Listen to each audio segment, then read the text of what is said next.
Hi hello ನಮಸ್ಕಾರ ಸ್ನೇಹಿತರೆ. ಏನಪ್ಪ ಇದು ಮಕ್ಕಳೆಲ್ಲರೂ ಕೂಡ ತಾಂಡವ್ ಬಳಿಗೆ ಹೋಗೇ ಬಿಟ್ರ ಭರ್ಜರಿಯಾಗಿ ಅಡುಗೆ ಮಾಡ್ತಿದ್ದಾರೆ. ಧನ್ಯ ಏನಾಗ್ತದೆ ಎಲ್ಲವನ್ನ ಕೂಡ ತಿಳ್ಕೊಬೇಕು ಅಂದರೆ ಈಗಲೇ ನಮ್ಮ ಈ ಚಾನಲ್ನ ಸಬ್ಸ್ಕ್ರೈಬ್ ಮಾಡಿ, ಹಾಗೆ ಒಂದು ವಿಡಿಯೋವನ್ನು ಪೂರ್ತಿಯಾಗಿ ನೋಡಿ. ಇಲ್ಲಿ ತಾಂಡವ್ಗೆ ತಲೆಬಿಸಿ ಆಗಿದೆ. ಬಿಕಾಸ್ ಕುಸುಮ ಅವರು ಆ ರೀತಿ ಹಾವಳಿ ಕೊಡ್ತಿದ್ದಾರೆ. ಇವತ್ತಂತೂ ಅವನಿಗೆ ಅರ್ಥ ಮಾಡಿಸ್ತೀನಿ ಅಂತ ಡಿಸೈಡ್ ಮಾಡ್ಕೊಂಬಿಟ್ಟಿದ್ದಾರೆ. ಯುಗಾದಿ ಹಬ್ಬದಂದು ಮನೆಗೆ ತೋರಣ ಕಟ್ಟಬೇಕಿದ್ರೆ ಅರ್ಧ ಬಾಗ್ಲಿಗೆ ತೋರಣ ಕಟ್ತಾರೆ. ಇದು ತಾಂಡವ್ ತಲೆಬಿಸಿನ ಜಾಸ್ತಿ ಮಾಡುತ್ತೆ. ಅಮ್ಮನ ನಡವಳಿಕೆ ಸ್ವಲ್ಪ ಕೂಡ ಇಷ್ಟ ಆಗಲ್ಲ.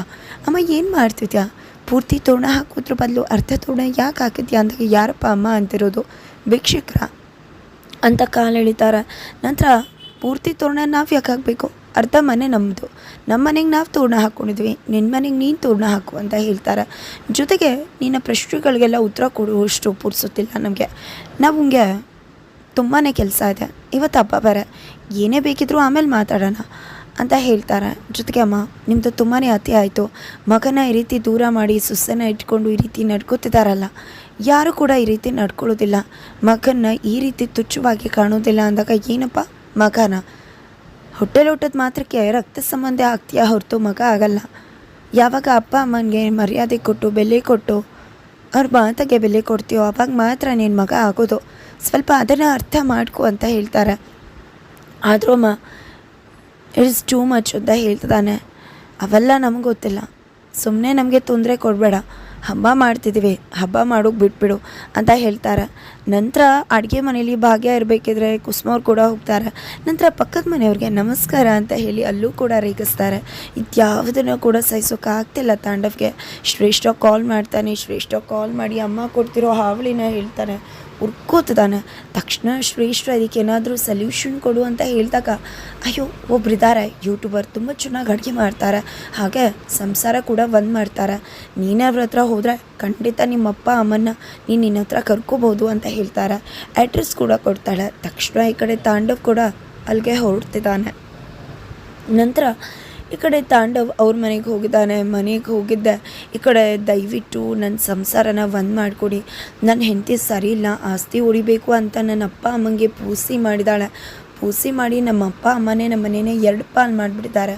ನಮ್ಮ ಸೊಸೆನೇ ಬೇಕು ಅಂತ ಹೋಗಿದ್ದಾರೆ. ಆದರೆ ಅವಳು ಒಳ್ಳೆಯವಳಲ್ಲ, ತುಂಬಾ ಕೆಟ್ಟವಳು. ಇದರಿಂದ ನನ್ನ ಸಂಸಾರ ಒಡ್ದು ಹೋಗಿದೆ. ನನ್ನ ಅಪ್ಪ ಅಮ್ಮ ಮಕ್ಕಳನ್ನ ಕಳ್ಕೊಂಡ್ಬಿಡ್ತೀನಿ, ದಯವಿಟ್ಟು ನನ್ನ ಮನೇನ ಒಂದು ಮಾಡಿ ನನ್ನ ಅಪ್ಪ ಅಮ್ಮ ಮಕ್ಕಳನ್ನ ನನ್ನ ಕಡೆ ಬರೋ ಹಾಗೆ ಮಾಡಿ ಅಂತ ಕೇಳ್ಕೊತಾರೆ. ಅದಕ್ಕೆಲ್ಲ ಯಾಕೆ ಯೋಚನೆ ಮಾಡ್ತೀರಾ, ಖಂಡಿತ ಎಲ್ಲವೂ ಕೂಡ ಸರಿ ಹೋಗುತ್ತೆ, ಅದನ್ನು ನಾನು ಮಾಡ್ತೀನಿ, ಬಟ್ ಫೀಸ್ ಆಗುತ್ತೆ, ತುಂಬಾ ಕಾಸ್ಟ್ಲಿ ಆಗುತ್ತೆ ಅಂತ ಹೇಳಿದಾಗ ಎಷ್ಟು ಬೇಕಿದ್ರೂ ನಾನು ಕೊಡ್ತೀನಿ, ಬಟ್ ನಮ್ಮ ಮನೆ ಒಂದಾಗಬೇಕು, ಆ ರೀತಿ ಮಾಡಿ ನನ್ನ ಅಪ್ಪ ಅಮ್ಮ ನನ್ನ ಸೈಡಿಗೆ ಬರಬೇಕು ಅಂದಾಗ ನೀವೇನು ಯೋಚನೆ ಮಾಡಬೇಡಿ, ನಡೀರಿ ಅಂತ ಹೇಳಿ ಬರ್ತಿದ್ದಾರೆ. ಜೊತೆಗೆ ಈ ಕಡೆ ಭಾಗ್ಯ ಅಲ್ಲೂ ಕೂಡ ಸೈನ್ಸ್ ಎಕ್ಸಾಮ್ ಇದೆ, ಓದ್ಕೋತಿದ್ದಾಳೆ. ಜೊತೆಗೆ ಅಲ್ಲೇ ಅಡುಗೆ ಕೂಡ ಮಾಡ್ತಿದ್ದಾಳೆ, ಈರುಳ್ಳಿ ಹೆಚ್ಚುತ್ತಿದ್ದಾಳೆ. ಅಲ್ಲಿಗೆ ಕುಸುಮವ್ರು ಬರ್ತಾರೆ. ಬಂದಿದ್ದೆ, ಏನು ಓದಿದ್ಯಾ ಕೊಡಿಲಿ, ಒಂದೆರಡು ಕ್ವೆಶನ್ಸ್ ಕೇಳ್ತೀನಿ ಅಂತ ಹೇಳಿ ಪ್ರಶ್ನೆಗಳನ್ನ ಕೂಡ ಕೇಳ್ತಾರೆ. ಭಾಗ್ಯ ಸಖತ್ತಾಗಿ ಆನ್ಸರ್ಸ್ ಕೂಡ ಮಾಡ್ತಾಳೆ. ಬೇಷ್ ಭಾಗ್ಯ, ನೀನೇ ಫಸ್ಟ್ ಬರೋದು, ಸಖತ್ತಾಗಿ ಟಾಪಲ್ಲಿ ಬರ್ತೀಯ ನೀನು ಅಂತ ಹೇಳ್ತಿದ್ದಾರೆ. ನಂತರ ಇದೇ ರೀತಿ ಮಾತಾಡಬೇಕಿದ್ರೆ ನಂತರ ಎಲ್ಲ ಕೂಡ ಮಾತಾಡ್ತಿರ್ತಾರೆ. ಅಷ್ಟರಲ್ಲಿ ಈ ಕಡೆ ಅದು ಅವರಿಲ್ಲ, ಅವ್ರಿಗೂ ಕೂಡ ಹಬ್ಬಕ್ಕೆ ಅಡುಗೆ ಮಾಡಬೇಕಲ್ವ, ತಿಂಡಿ ಮಾಡಬೇಕು, ಅವ್ರಿಗೆ ಎಲ್ಲಿ ಹೋದರು ಅಂದಾಗ ನಿನಗೆ ಅವನು ಹೊಸ ಬರೀಬೇಕಾಗಿಲ್ಲ, ನೀನೇನು ಅವನ ಬಗ್ಗೆ ಮಾತಾಡೋದು, ಅವ್ನು ಏನು ಬೇಕಿದ್ರೂ ಮಾಡ್ಕೊಳ್ಳಿ, ಅವನ್ನ ಬುದ್ಧಿ ಕಲಿಸ್ತೀನಿ ಅಂತದಾಗೆ ಧನ್ಯ ಎಂಟ್ರಿ ಕೊಡ್ತಾರೆ. ಏನು ರೀ ಮಾತಾಡ್ತಿದ್ರ, ಒಂದು ತಾಯಿಯಾಗಿ ಈ ರೀತಿ ಮಾತಾಡೋದಾ, ನಿಮ್ಮಂಥವ್ನ ನಾನು ನೋಡೇ ಇಲ್ಲ ಅಂತ ಹೇಳ್ತಿದ್ರೆ, ಯಾರೀ ನೀವು ನಮ್ಮನೆಗೆ ಯಾಕೆ ಬಂದಿದ್ದೀರಾ ಅಂದಾಗ, ನಾನು ನಿಮ್ಮನೆಗೆ ಬಂದಿಲ್ಲ ಅಪ್ಪ, ಪಕ್ಕದ ಮನೆಗೆ ಬಂದಿದ್ದೀನಿ ಅಂತ ಹೇಳ್ತಾರೆ. ತಾಂಡವ್ ಅಂತೂ ಕೇಕೆ ಹಾಕಿ ನಗ್ತಿದ್ದಾರೆ. ತಾಂಡವ್ ಇದು ತುಂಬಾ ಅತಿ ಆಯಿತು ಅಂತ ಹೇಳ್ತಿದ್ದಾರೆ. ಏನು ರೀ ಅತಿ ಆಯಿತು, ನಿಮ್ಮದು ಅತಿ ಆಗಿರೋದು ಅಂತ ಹೇಳ್ತಿದ್ರೆ ಈ ಕಡೆ ಭಾಗ್ಯ ಕೂಡ ಮಾತಾಡ್ತಾರೆ. ನೀನು ಸುಮ್ಮನೆ ಕೂತ್ಕೊಮ್ಮ, ಅತ್ತೆ ಮಾವನ ಬುಟ್ಟಿಗೆ ಹಾಕ್ಕೊಂಡು ಮನೇನ ಎರಡು ಪಾಲು ಮಾಡಿ ಅದನ್ನೆಲ್ಲ ಸರಿಪಡಿಸೋದಕ್ಕೆ ನಾನು ಬಂದಿರೋದು, ನೋಡ್ತಾರೆ ಹೇಗೆ ಸರಿಪಡಿಸ್ತೀನಿ ಹಾಗೆ ಹೀಗೆ ಅಂತ ಮಾತಾಡ್ತಾರೆ. ನಂತರ ಇಬ್ಬರ ನಡುವೆ ಒಂದಷ್ಟು ಮಾತುಕತೆ ಆಗುತ್ತೆ. ನಂತರ ನಿಮ್ಮ ಹತ್ರ ಏನು ಮಾತು ಅಂತ ಎಲ್ಲರನ್ನೂ ಹಾಗೆ ದೂಡ್ಕೊಂಡು ಹೋಗ್ಬಿಡ್ತಾರೆ ಧನ್ಯ. ಇದೆಲ್ಲದರ ನಡುವೆ ಅದನ್ನಾದ ನಂತರ ಈ ಕಡೆ ಭಾಗ್ಯ ಉಪ್ಪಿಟ್ಟು ಕೇಸರಿಬಾತ್ ಮಾಡಿದ್ದಾರೆ. ಗುಂಡನಿಗೆ ತುಂಬಾ ಹೊಟ್ಟೆ ಹಸಿವಾಗ್ಬಿಡುತ್ತೆ. ಕೇಸರಿಬಾತ್ ನೋಡಿ ತಿನ್ನಬೇಕು ಅನಿಸ್ಬಿಡುತ್ತೆ. ತಿನ್ನೋಕೆ ಹೋಗಿದ್ದೆ ಬಕೆಟ್ನೆಲ್ಲ ಬೀಳಿಸ್ಬಿಡ್ತಾನೆ. ಕೆಳಗಡೆ ಬಿದ್ದು ಕೇಸರಿಬಾತು ಉಪ್ಪಿಟ್ಟನ್ನೂ ಒಳಗಡೆ ಹಾಕ್ಬಿಡ್ತಾನೆ. ತಕ್ಷಣ ಎಲ್ಲರೂ ಬರ್ತಾರೆ. ಏನು ಮಾಡಿಬಿಟ್ಟೆ ಗುಂಡಣ್ಣ ಅಂದಾಗ, ಅದು ಹೊಟ್ಟೆ ಹಸಿವಾಗ್ತಿತ್ತು, ಆಸೆ ಆಯಿತು ಅದಕ್ಕೆ ಅಂತ ತಿನ್ನೋಕೆ ಅಂತ ಹೋದೆ ಅಂತ ಹೇಳ್ತಿದ್ದಾಗ, ಅಯ್ಯೋ ಹಬ್ಬಕ್ಕೆ ಅಂತ ಮಾಡಿರೋದು ಎಲ್ಲ ಹಾಳು ಮಾಡಿಬಿಟ್ಟಿಲ್ಲ ಅಂತ ಅಜ್ಜಿ ಪೂಜಾ ಎಲ್ಲರೂ ಹೇಳ್ತಿರ್ತಾರೆ. ಅಷ್ಟರಲ್ಲಿ ಧನ್ಯ ಬರ್ತಾರೆ. ಧನ್ಯ ಬಂದಿದ್ದೆ ಸರಿಯಾಗಿ ಮಾಡ್ದೆಪ್ಪ ನೀನು. ಛೀ ಛೀ ಛೀ ತು ಯಾರಾದರೂ ಹಬ್ಬಕ್ಕೆ ಕೇಸರಿಬಾತು ಉಪ್ಪಿಟ್ಟು ಮಾಡ್ತಾರಾ? ಹೋಳಿಗೆ ಎಲ್ಲ ಮಾಡಿದ್ಬಿಟ್ಬಿಟ್ಟು ಇದೇನು ರೀ ಇದು ಅಂತ ಹೇಳ್ತಿದ್ರೆ ಏನು ನೀನು? ನನ್ನ ಸೊಸೆ ಎಷ್ಟು ಚೆನ್ನಾಗಿ ಅಡುಗೆ ಮಾಡ್ತಾಳೆ ಅಂತ ಗೊತ್ತಾ? ಅಡುಗೆ ಗಂಧ ಗೊತ್ತಿದ್ರೆ ತಾನೇ ನಿನಗೆ ಅಡುಗೆ ಬಗ್ಗೆ ಮಾತಾಡೋದಕ್ಕೆ? ನಿನಗೇನು ಯೋಗ್ಯತೆ ಇದೆ ನಮ್ಮನೆ ಬಗ್ಗೆ ಮಾತಾಡೋದಕ್ಕೆ ಅಂತ ಹೇಳ್ತಿದ್ದಾರೆ. ಜೊತೆಗೆ ಭಾಗ್ಯ ಕೂಡ ಹೌದು, ನಿಮ್ಮದು ತುಂಬಾ ಅತಿ ಆಗ್ತಿದೆ. ನೀವು ಯಾರೋ ನಮ್ಮನೆ ವಿಷಯಕ್ಕೆ ಬಂದು ನಮ್ಮನೆ ವಿಷಯನ ಮಾತಾಡೋದಕ್ಕೆ ಅಂತೆಲ್ಲ ಕೇಳ್ತಿದ್ದಾರೆ.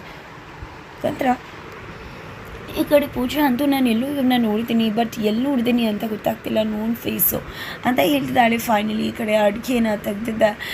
ಜಬರ್ದಸ್ತಾಗಿ ನಾನು ಎಷ್ಟು ಚಂದ ಅಡುಗೆ ಮಾಡ್ತೀನಿ ಅಂತ ಅವ್ರು ಬಂದಿರೋ ಸ್ಟ್ರಕ್ಚರಲ್ಲೇ ಗೊತ್ತಾಗ್ತದೆ, ಅಪಿಯರೆನ್ಸಲ್ಲೇ ಗೊತ್ತಾಗ್ತದೆ.